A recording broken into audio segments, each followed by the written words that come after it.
natumia nafasi hii kutoa pole sana, pole za dhati kwa kuondokewa na mpendwa wetu Emmanuel Matias, MC Pilipili.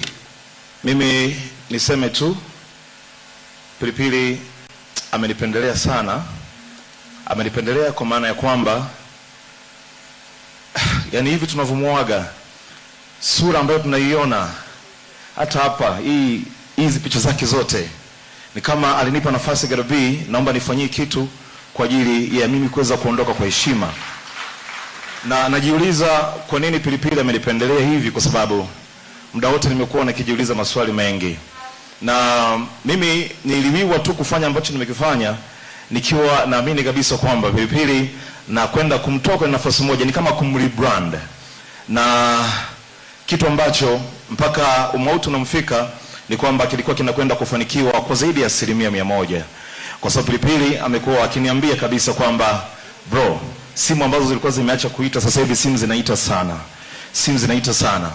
Na kila wakati nikiangalia kwenye inbox, Pilipili always ananishukuru tu. Ananishukuru tu. Ananishukuru tu. You know.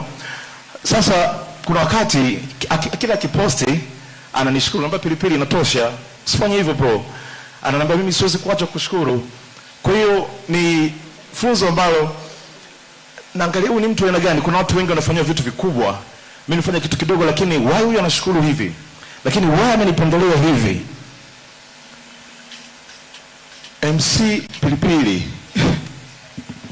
Okay. MC, thank you. Rest in peace bro. Thank you so much brother MC Garobi. Take courage bro.